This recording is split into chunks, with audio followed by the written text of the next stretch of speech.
Oi, tudo bem? Boa noite. Olha só que surpresa, hein?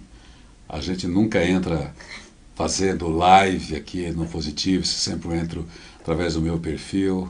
Mas estou aqui, para quem não me conhece, eu sou Irineu Toledo, filho da Dona Eulália, do seu João.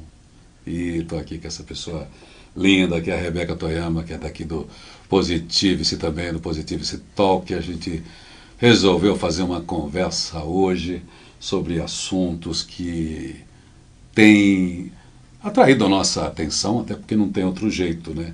Tem assuntos que a gente busca porque é do nosso interesse, mas esse assunto ele é tão forte que ele já absorve a gente, especialmente as pessoas que estão atentas, olhando para a pessoa, olhando para o mundo, para onde é que o mundo vai, que é o futuro, que é o ambiente de mudanças. Claro que sempre teve futuro, sempre teve mudanças, mas nunca assim tão rápida como a gente vê por causa dessa coisa de Revolução 4.0, né, a matriz tecnológica numa velocidade tanto, né, o tal do crescimento exponencial de tudo em todas as áreas, né, Rebeca? Boa noite para você, obrigado por você pela primeira vez aqui, né, nessa abertura, você aqui num diálogo nutritivo para a gente falar sobre essas coisas que a gente dialoga tanto com os amigos, com consultores, com especialistas como você. E é tão legal compartilhar isso, né, com as nossas comunidades também do Facebook. Por que não? Boa noite. Gente, boa noite, Irineu. Para mim é um privilégio estar aqui. E eu lembro, né, das nossas conversas, cafés e almoços, até que, enfim, cá estamos compartilhando um pouco disso, como alguns amigos comentaram, né, como seria interessante ouvir a gente ao vivo nas nossas elucubrações sobre futuro, passado, presente. Então aqui estamos. Pois é, tem tanta gente falando de futuro, quer dizer, o Brasil sempre foi o país do futuro, sempre a gente ouve o futuro, porque o futuro é o lugar onde todo mundo quer ir. A gente está no presente, a gente tem uma perspectiva, então, de qualquer maneira, sempre teve o futuro. Mas eu não sei por que hoje parece que o futuro não é mais como era antigamente, como cantou o Renato Russo.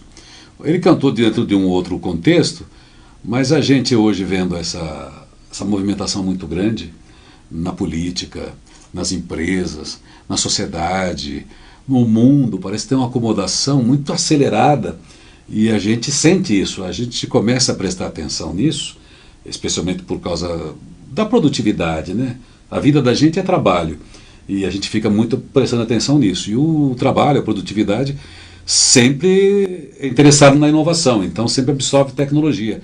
Então o motor da sociedade sempre foi esse, né? A inovação, a produtividade.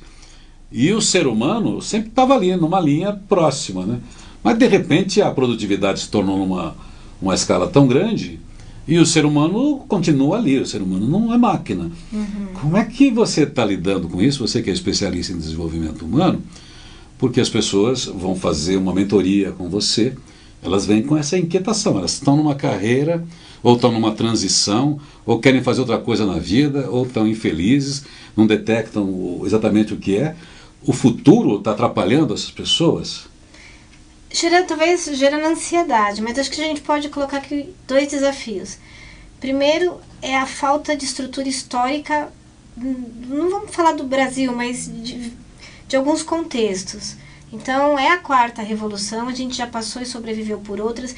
Eu fico imaginando quando inventaram o trator, as pessoas falaram, meu Deus, o que a gente vai fazer com esse monte de gente que ara a terra, né? Quando inventaram a prensa, enfim. Então é mais uma revolução. Nunca antes vista, mas também ninguém tinha visto o trator. É. E a segunda questão é que, por algum motivo, as pessoas elas se deslocam, ao se deslocar para o futuro, elas se deslocam de dentro delas. Então, essa ansiedade em buscar resposta para o futuro em algum canto.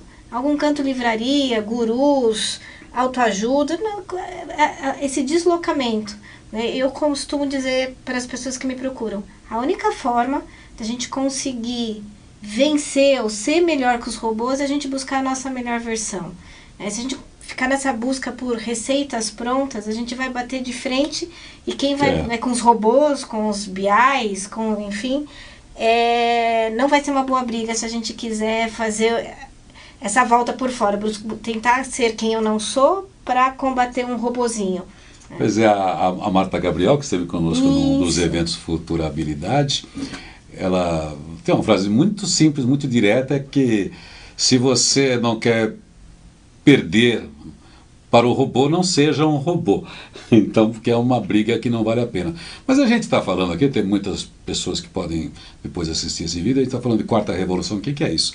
O mundo, desde que existe, desde que inventou a primeira ferramenta, que pegou um galho para pegar uma fruta, né, quando a gente era coletor, aquilo já era uma ferramenta, já era uma inovação, era uma extensão da mão daquele homem, daquele humano, daquele Homo sapiens que vivia lá há 150 mil anos. Então, de lá para cá, você começou a criar ferramentas, teve evolução, como você sabe, né, o fogo, enfim, depois a fundição, enfim, teve uma série de processos. Mas chegou um momento aí no século XVIII que teve um impulso muito grande, que foi a máquina a vapor.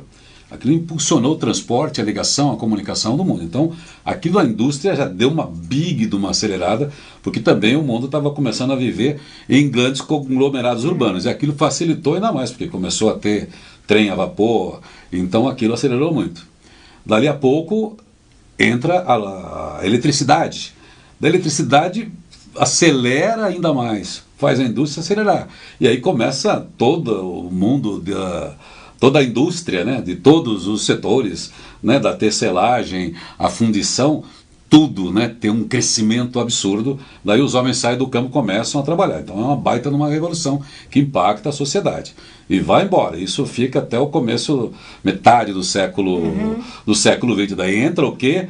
A tecnologia, outro tipo de inteligência, já não é mais o braço. Isso vem até a nossa fase, onde começa a entrar a inteligência cognitiva artificial, quer dizer, as máquinas começam a pensar. Além dela trabalhar, usar o nosso braço, não precisamos mais usar o nosso braço, ela começa a usar também uma inteligência. Então, por isso que é a quarta revolução. São, né, do século XVIII para cá, dentro desse mapeamento, estou correto? Sim, deixa eu contar essa versão então agora de dentro para fora. Então, é legal de mesclar esse feminino e esse masculino do papo, que assim, então você imagine que nós, seres humanos, em algum momento, nós éramos categorizados por força física. Sim. Né? Aí inventaram aí algumas coisas, aí falaram assim, não, o ser humano agora vai ser categorizado pelo QI. Então a gente precisa de seres inteligentes, lembra? Eu vou contratar pessoas inteligentes. E aí a gente começou a suspeitar que pessoas inteligentes nem sempre fazem coisas inteligentes e nem sempre são legais com os outros e nem sempre são legais com a natureza. Aí descobriram o tal do que é o coeficiente emocional. Falaram, então o ser humano, né, deu mais um passo lá. Então ele tem que ter força física, saúde, vitalidade. Ele tem que ter inteligência, capacidade de aprender, mas ele tem que aprender a se relacionar. E o que é a quarta revolução quando a gente olha por espécie humana? É aprender a se relacionar com esse arcabouço da intuição, né? O subjetivo, o propósito, o sentido da vida. Então, é bacana quando a gente começa a enxergar dos dois lados, é quando, né, a gente unir o que você disse com o que eu disse, aí sim a espécie humana ela vai conseguir caminhar. Porque nessa quarta geração não está mais os robôs de um lado e o ser humano do outro. A gente vai ter uma fusão, né? A biotecnologia está aí mostrando que não seremos poupados de ganhar um pedacinho de robô em algum momento no nosso corpo. Começou, né, com marca-passo, uma série de coisas. Hoje é cada vez mais normal a gente ter alguma coisa no corpo. Pois é, além da gente ter a interface disso tudo, a gente vai conviver com robôs que vão mapear nossos problemas, né? nossas fragilidades, os vírus até, e já transferir para algum lugar e a gente, antes do nosso médico, já vai saber que tipo de mal a gente tem. São coisas justamente da biotecnologia que chega com inteligência, enfim, para facilitar a vida. Bom, tirando essa questão de tudo que facilita, né, a tecnologia, porque isso tudo é para o bem. Agora, tem um tempo de acomodação, porque isso também tira do homem um pouco do seu papel, que ele fica inseguro. Ele fala, peraí, tem uma série de coisas que eu estava fazendo nesse mundo, agora eu tenho que fazer outras, porque se todo o trabalho muda, porque existe uma outra matriz, um outro jeito de fazer tudo o que se fazia antes, e agora eu vou fazer o quê? Não uso o meu braço, não uso a minha inteligência, que papel eu tenho nesse novo mundo? E aí, o que eu faço? Eu vou viver de poesia, de música, porque as máquinas vão trabalhar para mim e eu não vou precisar trabalhar? Ou o que eu vou fazer? O trabalho, a gente descobriu há pouco tempo, né, que enobrece. O trabalho já foi um jeito de tortura. Depois, né, justamente no século XVIII, XIX, que se entendeu que o trabalho era importante, se atribuiu esse significado ao trabalho, pela importância que ele tem para o mundo, para a sociedade, e a gente se sente muito bem quando trabalha. E agora, eu vou trabalhar como? Eu vou fazer o quê, né? A gente tem um desafio, né, colocar uma azeitona na sua empada, que estamos vivendo mais. Biologicamente já estamos preparados para 120 anos, com esse monte de tecnologia. Mas será que precisa? Será que você quer chegar aos 120? É, legal. A gente quer viver porque a gente já pensa que a gente vai viver assim, com esse rostinho lindo, com esse corpinho bom, né? Com essa disposição, né? Com essa disposição a gente vive 1000 anos, né? Se a gente mantiver essa disposição, é isso que a medicina está criando condição justamente para que você viva e tenha uma vida de qualidade, porque senão não adianta viver, né? Nem 50 se você não tiver uma qualidade física, eu quero dizer, qualidade de saúde. A gente tem, às vezes eu pego um profissional, né, um executivo recém-nomeado, 35 anos, aí ele tem uma fala como se ele fosse morrer daqui 5 anos. Eu falo, nossa, você já parou para pensar que você só andou 1/3 da tua vida? Que se você for até os 90, você tem 30 mais 30 mais 30? Então, talvez almoçar seja importante, talvez fazer uma atividade física seja importante, fazer o check-up seja importante, que uma coisa é chegar aos 90 com autonomia, outra coisa é chegar aos 90 com total dependência do sistema de saúde, ou de um parente, de um familiar. Então, chegar aos 120 vai depender da condição, né? Pois é, você vê, tem uma conversa muito complexa, que a gente até nem vai fundo, né, a respeito de tecnologia, de mudanças, mas quando a gente fala, eu especialmente, que a minha maneira de lidar com futurabilidade, eu fico pensando como é que você transita, né, por várias fases do mundo, porque o mundo muda a todo momento e ele te impacta, e você tem que andar com ele. E como é que você não se mata? Como é que você vive uma vida sem estar morto, entendeu? Porque tem gente que vive, então, se apropriar da vida. Aconteceu uma coisa linda esse fim de semana comigo, eu tive com netos em casa. Então eu passei por uma UTI, porque eu fui acordado lá pela Isha, que chegou lá, vovô já veio puxando meu braço e tem lá um estetoscópio e já veio colocando o negócio no meu braço. Daí a pouco chegou lá os outros dois, né, o Nicolas e a Melissa, ficou aquela conversa, e tira, e mede, e me bate em todos os lugares para saber se eu estou bem, Enfim, foi um dia intensivo. Parece que a brincadeira das crianças foi a UTI. Mas a coisa mais fantástica que aconteceu, e sempre acontece quando a gente está com criança, eu perguntei para o Nicolas, que é o menor, assim, então, até quando eu vou viver, Nicolas? Ele falou assim, vovô, você vai viver até você morrer. Olha que sábio!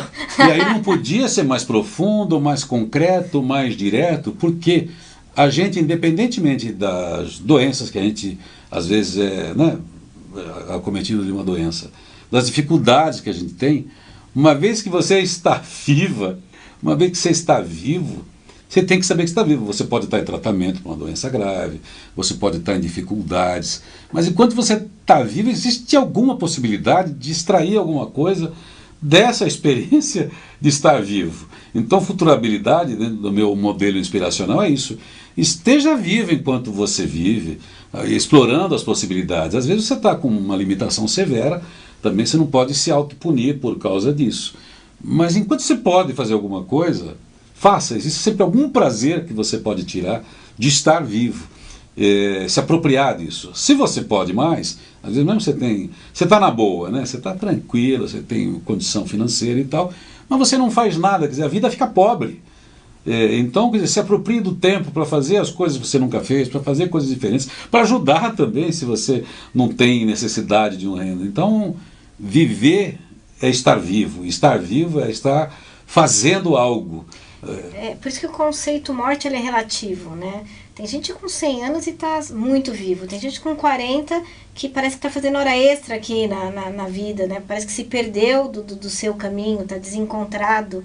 E eu acho que esse é o desafio. A gente já tem, né, alguns países pelo planeta com com a história do renda mínima, justamente para falar, tá bom, então a gente tem que ter uma forma das pessoas terem as condições básicas para sobreviver e, portanto, para elas buscarem o que elas querem entregar para o mundo, sem a pressão da renda.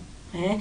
E o bacana e os projetos que têm dado certo são os projetos que, se você conseguir uma atividade, se você se dedicar a alguma coisa, você não perde a sua renda mínima. Porque, justamente para não criar aquela ideia que, se eu for trabalhar para algo, eu vou perder algo. Isso. Não, você tem algo porque você é um ser humano e nasceu nesse país. E a partir daqui você está pronto para entregar algo para alguém, né? Ser útil para a sociedade, para alguém. E são alguns casos, então, esse modelo de muita idade e muito robô, a gente vai ter que ser, enquanto sociedade, muito criativo para falar o que vamos fazer com tanto tempo ocioso. Aquele videozinho que eu te mandei agora há pouco tá lá. O tempo de trabalho hoje já é 50% menor do que era antigamente. Então a gente já tem muita gente com tempo ocioso. E o mais louco, estamos batendo recorde de burnout no Brasil, estamos batendo recorde de ansiedade, de quadros depressivos, mesmo estatisticamente mostrando que trabalhamos muito menos tempo do que um ou 2 séculos atrás. É impressionante. Tem muitas questões envolvendo isso. Tinha um futurólogo, não lembro o nome agora, já nos anos 60, ele fazia essa projeção de agora, de que nós trabalharíamos 15 horas por semana em função das máquinas mesmo absorverem parte do nosso trabalho. Isso está a caminho, é uma das questões que nós vamos ter para o futuro já. Porque a questão do trabalho, o trabalho sempre foi o melhor jeito de se distribuir renda.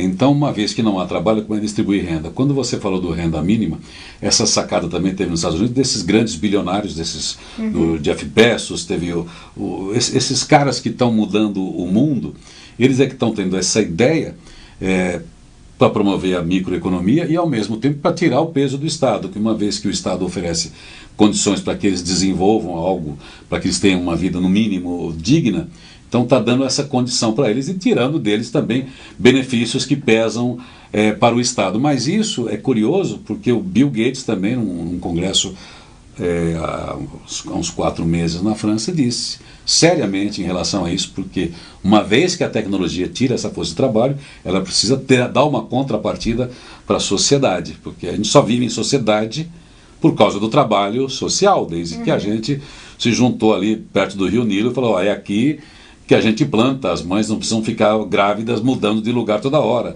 viajando com as suas crianças por causa de predadores, por causa de condições, de intempéries e tal. Então, a partir dali passou a existir um mundo colaborativo, de verdade, né? Um mundo cooperativo. É claro que ali nasceu também tudo de ruim também, porque nasceu o poder, nasceu a política e nasceu o chicote.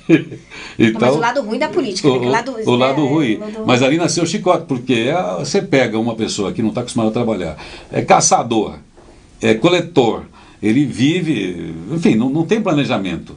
Ele vive, acorda e vive. Nós somos bichos, né? De repente você fala assim, não, você vai agora, fica aqui. Para muitos foi bom, para outros cerceou a liberdade. Não, você vai ficar aqui não sei quantas horas carpindo esse negócio aqui, porque a sua tarefa é semear. O outro você vai caçar, o outro você vai cozinhar. Então começou a ter toda uma... Tempos modernos, conhece, né? Chaplin, né? Então, isso impactou muito. Agora a gente está na curva contrária. De novo, quer dizer, depois de tanta evolução, a gente já vislumbra, olha, as máquinas absorvendo aquilo, e nós podemos voltar a nos relacionar melhor. Aí volta de novo o coeficiente emocional, para ver como é que a gente vai ter uma sociedade equilibrada, justa, como é que resolve todas as desigualdades, pensando que o planeta tem recursos para todas as pessoas que vivem. E aí nós temos que ter um grande modelo ético para o mundo.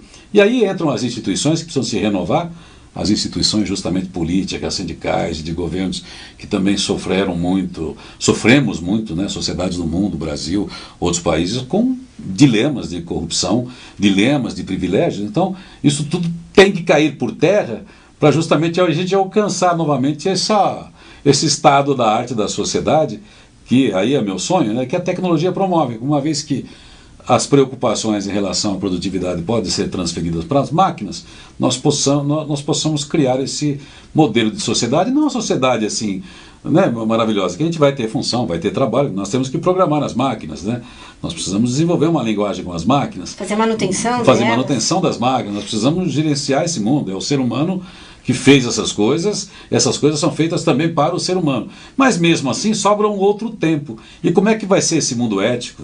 Então isso é para a política, para a boa política, isso vai precisar de reguladores do Estado para que a gente alcance isso. Eu imagino que nos próximos 30, 40, 50 anos, essas entidades vão ter que ter um papel muito importante, porque de repente a tecnologia é absorvida, né, por quem pode investir nisso, e o trabalho não é mais importante, mas o consumidor vai continuar sendo importante. Então, como é que vai ser isso, né? Você foi falando do QE, então, né, a gente tinha lá força física, o QI, o QE, e desde 2015 a gente vem estudando o QS, né, que é o coeficiente de espiritualidade.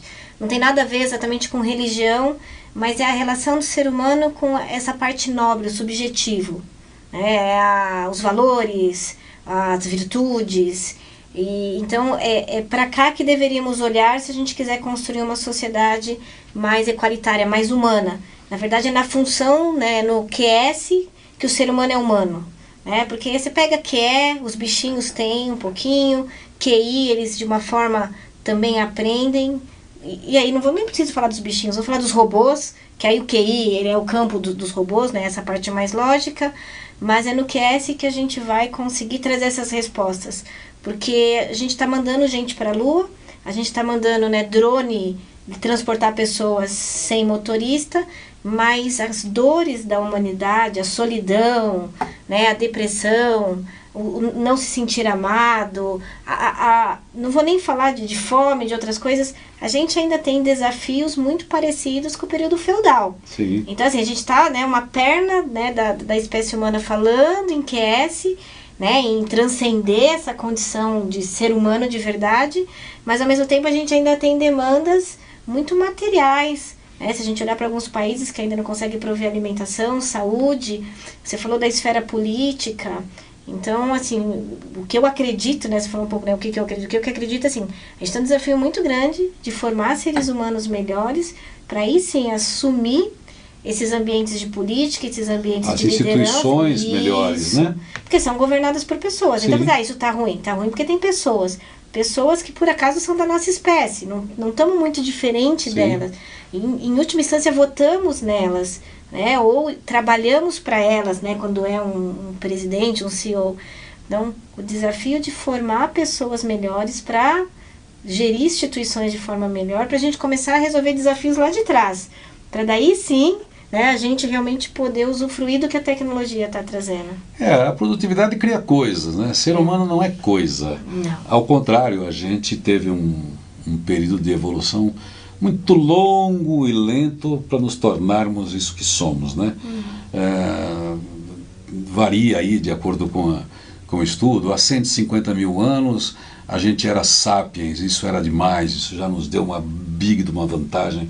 Só por saber e manipular, né, o conhecimento melhor do que os outros seres, né? Isso nos deu um poder muito grande. Agora, esse poder maravilhoso que você fala, que veio um pouco depois, que é do Sapiens Sapiens, né? Quando eu sei que sei, eu me apaixono, eu penso na arte, eu penso na estética, eu penso no outro, eu viajo no futuro, eu passo a ser um parceiro do Criador, eu passo a ter alma, eu começo a investigar de onde eu vim, quer dizer, eu sou muito diferente. Essa riqueza levou muito tempo também, essa inteligência para ser desenvolvida. Essa outra operacional e digamos, fundamental, né, da produtividade, essa é uma outra inteligência que a gente teve para criar os meios da gente usufruir dos recursos que o planeta dá. É isso aí, o planeta dá. As outras coisas a gente inventou e criou as necessidades. Mas o que o ser humano precisa, em última instância, do mais pobre ao mais rico, de uma comunidade indígena na floresta incomunicável, ao australiano, ao esquimó, a única coisa que ele precisa para estar bem nesse lugar onde a gente vive é ser feliz.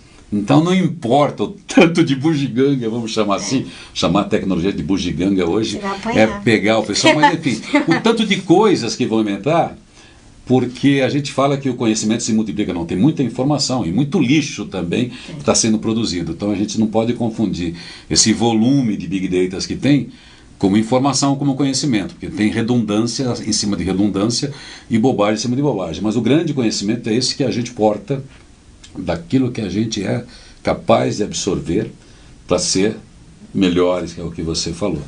A gente não tem outro papel no planeta senão essa evolução. A gente não vai sair dessa condição analógica que a gente tem e lenta para a condição exponencial da máquina, porque essa é produtiva. Nós somos orgânicos, né? Então é nesse sentido que às vezes eu vejo gente confusa ou entusiasmadas demais com a tecnologia, que eu acho assim, é coisas, isso se multiplica exponencialmente. E isso nos dá um descanso, dá um jeito de pensar e falar assim, olha, eu fiquei nesses 10, 11 mil anos preparado para trabalhar, fui escravo, fiz tudo para trabalhar, para auxiliar, para contribuir, tal. E agora eu tenho que pensar, agora está chegando a minha vez. Talvez a gente tenha uma geração aí que esteja já vivendo, que vai viver desse benefício. Sabe que quando a gente fala de fases, vamos olhar a geração por um outro jeito. A gente estava numa época que a gente usava muito ou eu vou ganhar dinheiro, eu vou ser feliz. Ou eu vou ser inteligente, ou... Quando virou, a gente está numa geração de E. Então, essa disputa de, eu vou ganhar dinheiro ou trabalhar com o meu propósito. Por que não os dois? Né? Eu vou ser uma pessoa feliz ou uma pessoa bem-sucedida. Por que não os dois? Então, nós viramos a chave em relação à era e só passou, acho que só passou a orelha, não passou o corpo todo para ter essa compreensão que a gente mudou de era. Mas quando a gente olha para o Brasil, quando a gente fala, estamos lá entre a 8ª, 7ª economia do planeta, e às vezes muito com o comportamento de quem estava lá no final da fila.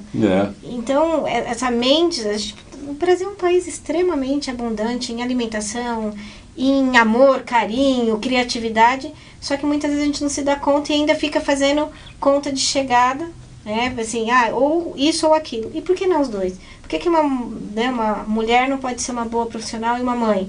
Por que um homem não pode ser um bom profissional e um bom marido? Então é como se a gente tivesse que se reinventar para transitar nesse cenário novo. Você falou uma coisa muito interessante, mas eu quero lembrar, se você por acaso passou por aqui, parou nessa live positiva, esse toque, esse diálogo nutritivo, que eu estou aqui conversando com a Rebeca Toyama, especialista em desenvolvimento humano, produz conteúdo, é mentora de pessoas, faz viagem transpessoal, está sempre de olho no mundo, com uma delicadeza, olhando para o mundo, o que acontece, mas especialmente olhando para o mundo interno das pessoas, as suas inquietações, que é praticamente o seu trabalho, né? Você olha para o ser humano, como é que ele está nesse mundo, e você tenta auxiliar também, não é um trabalho de psicólogo, né? Não é nem um trabalho espiritual, mas é um trabalho também integrativo, como você chama, né? Você tenta olhar esse ser humano sobre os vários aspectos, né? Considerando a vida de um ser humano. Assim, é nisso que se baseia o seu jeito de trabalhar as pessoas que você, enfim, que vêm para os seus atendimentos como mentora, ou mesmo nos cursos que você desenvolve? Sim, eu falo que eu estou a serviço do desenvolvimento da espécie humana por conta disso. A gente tem uma máquina potente chamada mente, só que a gente esquece que a gente não é a mente.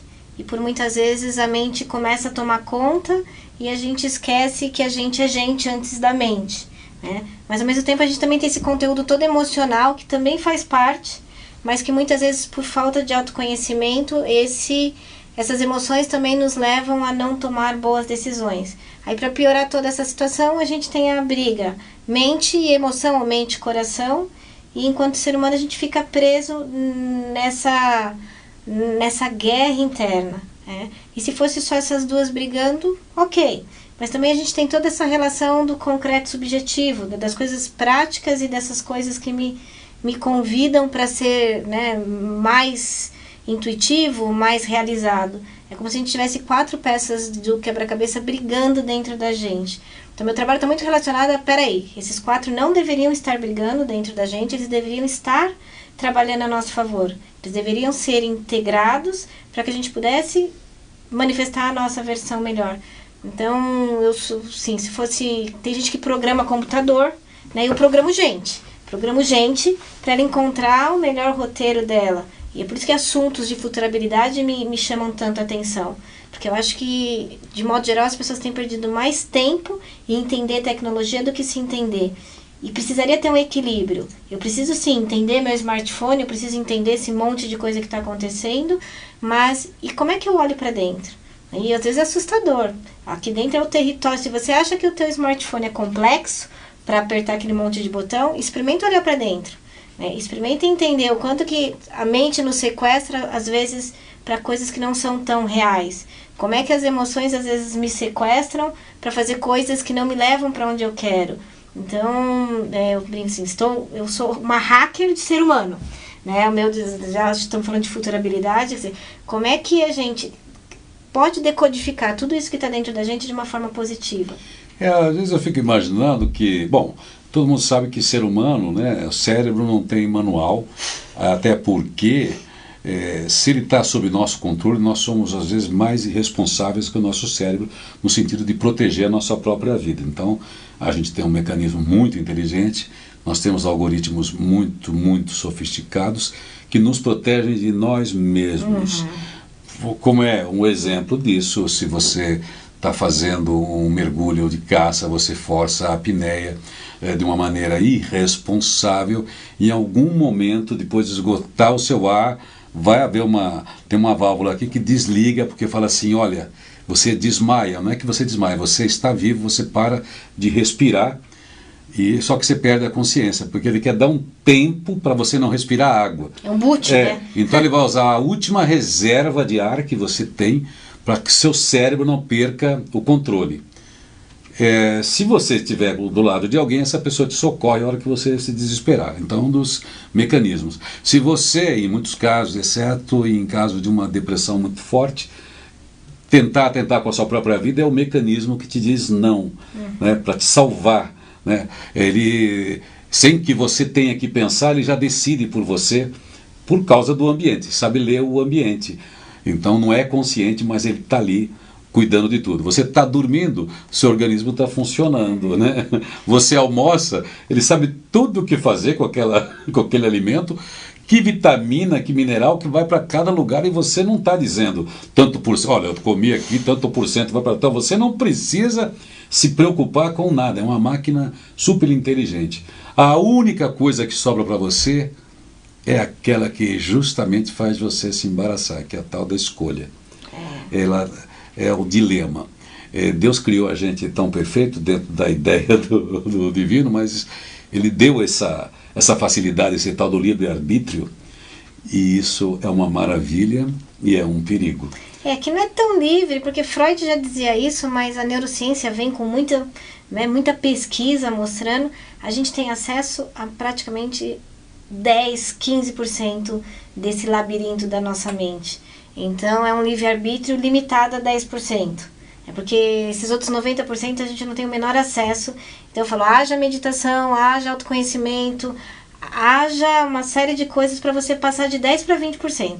É uma grande investigação, por isso que é tão importante o autoconhecimento, porque esse silêncio que é para a gente procurar decodificar as nossas próprias emoções, pensamentos e se entender, né, como um ser, é isso? Isso. E aí, geralmente nesse momento a pessoa deve estar olhando e falando assim, meu Deus, o que eles estão falando? Então, vamos lá. Vamos lá. Exemplo, né?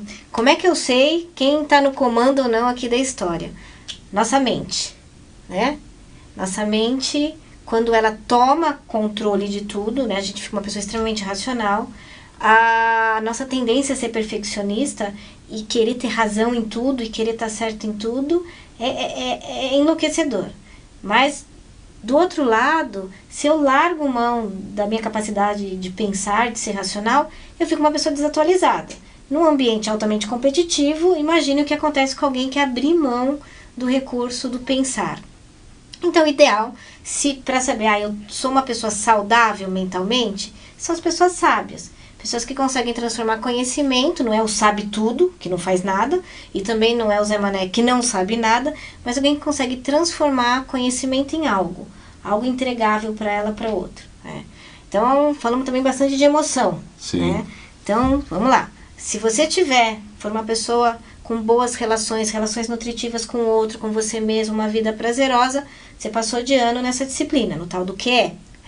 Mas agora, se você tem muito apego, você precisa estar agradando as pessoas a todo momento, você depende da aprovação dos outros para qualquer coisa, portanto você é refém, né, do amor do outro, alguma coisa está errada, você está exagerando nesse tempero. Aí você fala assim, então também não quero mais essa coisa de emoção, que é coisa do mal, né? Aí você vai e joga a emoção fora. Aí você vai ficar uma pessoa intolerante, acha que os outros incomodam, um ermitão, não quero mais papo com ninguém. E aí não dá para criar nada, não dá para gerar valor. Hoje, 90% do nosso tempo é com pessoas. Imagina se você pega a dimensão da emoção e joga fora. Então, eu sempre tenho uns tripés para entender como que a pessoa está se relacionando com essas dimensões. Pois é, esse é um ponto talvez até bacana para a gente ir para encerrar esse papo que começa, enfim, relação do futuro, da velocidade, mas que no final das contas tudo volta para a gente. Você falou de inteligência emocional e tem um pequeno livro, ele fez um livro totalmente emocional, fez um livro sobre o foco, do Daniel Goleman, né?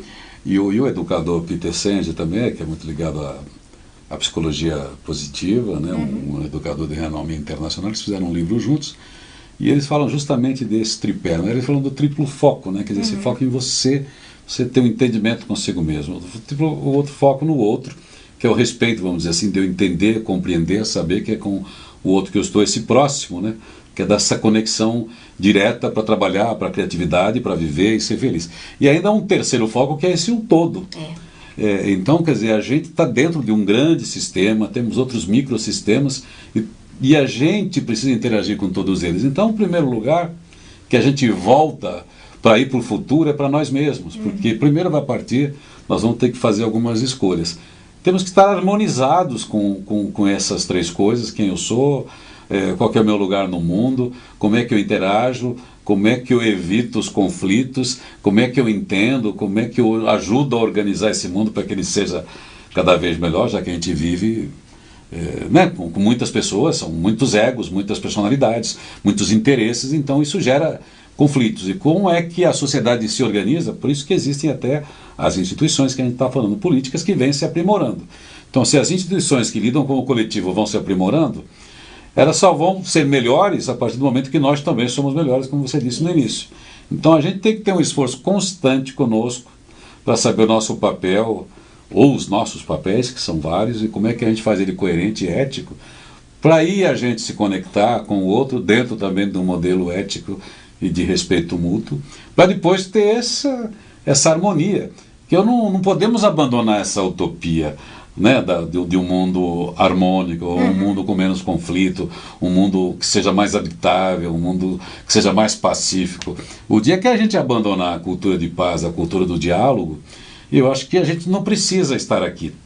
É sinal que a gente abandonou o ser humano, né, quando a gente traz para as ideias práticas. Então, acho que essa sua conversa, esse nosso papo, esse diálogo, acho que é muito interessante. Para ir para o futuro, você precisa levar você para o futuro. Exatamente. Então você precisa ir para o futuro. O futuro não vai fazer mal para você. O futuro quer você. Tinha uma poesia negativa do Vinícius de Moraes que falava isso, que ele dizia assim...